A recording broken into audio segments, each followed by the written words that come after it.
আল্লাহর কি সৃষ্টি। দর্শক আসসালামু আলাইকুম।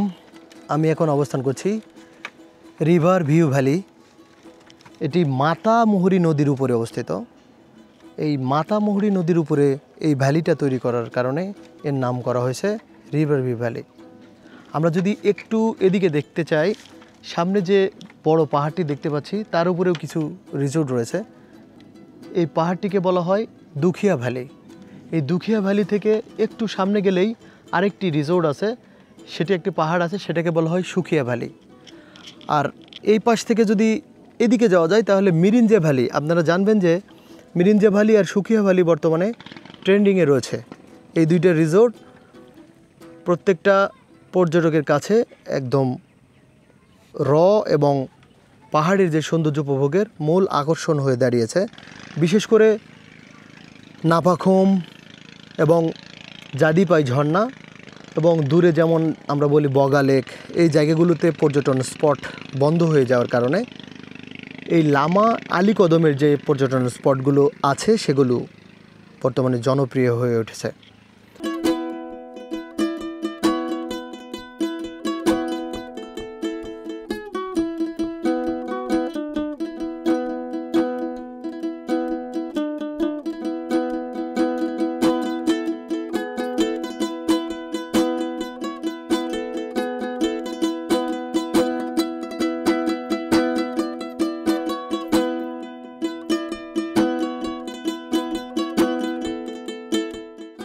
আমি এদিক থেকে যদি দেখানোর চেষ্টা করি, দেখছি যে সামনেই লামা বাজার থেকে ট্রান নিয়ে এই নদীটা চলে এসেছে। আমরা জানি এই মাতামুহুরী নদীর উৎপত্তি স্থল নাপাখুম। এটাও জানি যে নাপাখুম যেতে হলে আমাদের প্রথমে যেতে হয় থানচি, সেখান থেকে বোট ভাড়া করে যেতে হয় নেমাক্রি থেকে পায়ে হেঁটে যেতে হয় নাপাখুম।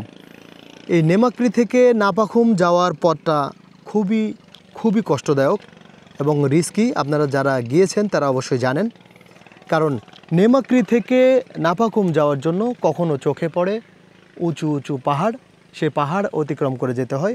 কখনো পড়ে ঝিরিপথ, সেই ঝিরিপথ অতিক্রম করতে হয়। পাহাড় এবং ঝিরিপথের মাঝখানে অসংখ্য ঝর্ণা রয়েছে, যেই ঝর্ণাগুলো থেকে বয়ে আসা পানি পাথরের পাহাড়কে পিচ্ছিল করে দিয়েছে। তাই এই পথে হাঁটাটা খুবই কষ্ট থাকে এবং রিস্ক থাকে। আমরা যারা নাপাখুম গিয়েছি তারা জানে। সেই নাপাখুম থেকেই এই মাতামুহুরী নদীর উৎপত্তি হয়েছে। আজকে আমরা এসেছি এই রিভার ভিউ ভ্যালিতে। আপনারা দেখে অবাক হবেন যে আমাদের সামনে যে নদীটা দেখছি তার পাশ দিয়ে প্রচুর পরিমাণে তামাক চাষ হচ্ছে। নদীর এই পাশটাতে আমরা দেখতে পাচ্ছি একটি গ্রাম, সুনিবিড় ছায়া বেষ্টিত এবং শহর থেকে একদম নিরবিচ্ছিন্ন এবং নিরিবিলি একটা পরিবেশে এই গ্রামটি। এই গ্রামে আসার জন্য নদীপথে নৌকা দিয়ে আসা যায়। এছাড়াও লামা বাজার থেকে একটি ব্রিজ রয়েছে, এই ব্রিজ পার হয়ে সড়ক পথেও সিএনজি বা চাঁদের গাড়িতে কিন্তু এই গ্রামে আসা যায়। এই গ্রামটা সৌন্দর্য আরও বেশি ফুটে উঠেছে এই কারণে, এক পাশে দুখিয়া ভ্যালি, এক পাশে রিভার ভিউ ভ্যালি, তার পাশে আছে সুখিয়া ভ্যালি। সম্প্রতি Sukhia valley, Dukhia valley, Mirinja valley এবং এই রিভার ভিউ ভ্যালিটা খুবই জনপ্রিয় হয়ে উঠেছে। ঠিক আমরা একটু সামনে তাকালে দেখতে পাবো আরেকটি রিসোর্ট রয়েছে, সেখানেও আমাদের মতো পর্যটকরা রাত্রি যাপন করে। সুন্দর একটা পরিবেশ এখানে আমরা পেয়েছি। আমরা যদি দেখানোর চেষ্টা করি যে আমাদের পরিবেশটা কীরকম, নদী থেকে উঠে এই পাহাড়ে আসার পরে আমরা দেখতে পাচ্ছি যে পাহাড়ের ঢালে আমাদের এই জুম ঘরটি। এই জুম ঘরটি খুব ছোট হলে ওখানে 8 থেকে 10 জন পর্যটক এখানে রাত্রি যাপন করতে পারে।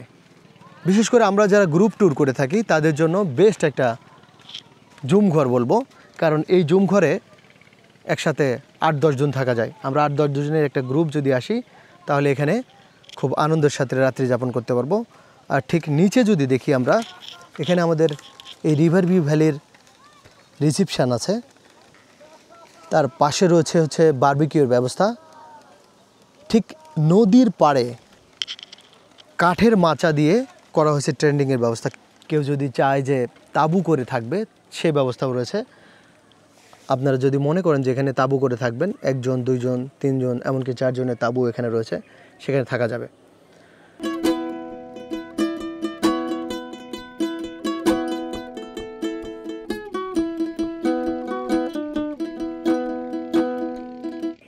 দর্শক, প্রকৃতির কাছে একদম প্রকৃতির সাথে একটা রাত্রি যাপন করা খুবই রোমাঞ্চকর একটা রাত আমি বলে থাকবো।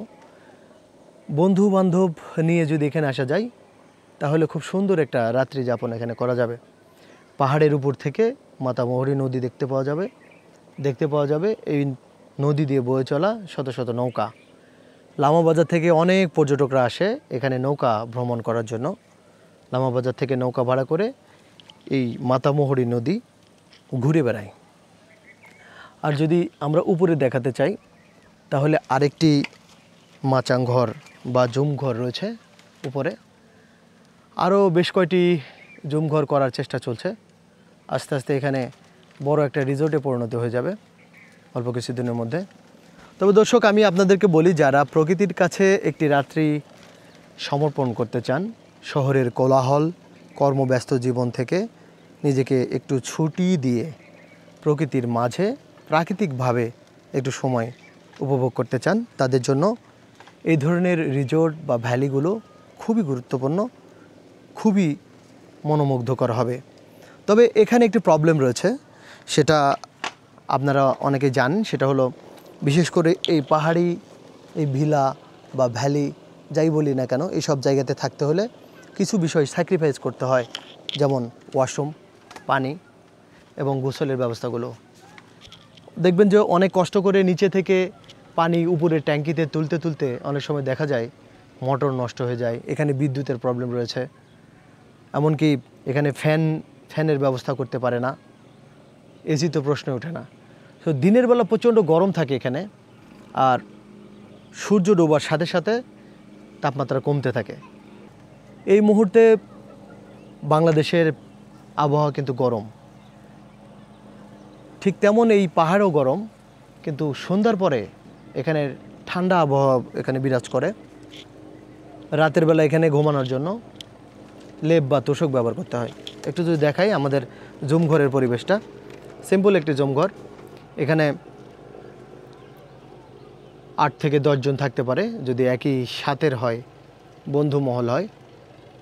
আর এই জুম ঘরের চালাটা সনের, বেড়াটা বাঁশের। সব মিলিয়ে প্রকৃতির যে নিবিড় সন্নিবেশ এখানে কিন্তু পাওয়া যায়। বর্ষাকালে এখানে অসম্ভব সৌন্দর্য উপভোগ করা যায়, কারণ এই জুমঘর থেকে বৃষ্টি বিলাসটা খুবই খুবই মনোমুগ্ধকর। আমরা এই মুহূর্তে যদি মাতামুহুরী নদীর দিকে তাকাই তাহলে দেখব যে নৌকা যাচ্ছে এবং নৌকা আসছে। এর কারণ এই নৌকাগুলো পর্যটকদেরকে নিয়ে মাতামুহুরী নদী ঘুরে দেখাচ্ছেন। ঠিক তারই মোটামুটি 200 থেকে 250 ফুট উপরে আমি অবস্থান করছি। আপনারা অবশ্যই দেখতে পাচ্ছেন যে মাতামুহুরী নদীটা কত সুন্দরভাবে এঁকে বেঁকে বয়ে চলেছে, আর তার বুক চিরে চলছে নৌকা, আর নৌকার উপরে রয়েছে প্রকৃতিপ্রেমী পর্যটক। এই মাতামুহুরী নদীতেই দুপুরে গোসল করেছি। এখানে দেখছি যে অসংখ্য মানুষ এখানে গোসল করছে। এই গোসল করা মানুষের ভিতরে এলাকার বাসিন্দাও রয়েছে এবং পর্যটকরাও রয়েছে। একদম গ্রাম্য পরিবেশে এই রিভার ভিউ ভ্যালি থেকে এই মাতামুহুরী নদীটাকে উপভোগ করা অসম্ভব সুন্দর একটা মুহূর্ত। অন্যান্য রিসোর্টগুলো সুন্দর রয়েছে, হয়তো পাহাড়ের আরও উঁচুতে, কিন্তু মাতামুহুরী নদীর এই রূপটা এই ভ্যালি থেকে খুব সুন্দরভাবে অবলোকন করা যায়। তাই আপনারা যদি সম্ভব হয় তাহলে একদিন ছুটি নিয়ে চলে আসতে পারেন এই রিভার ভিউ ভ্যালিতে।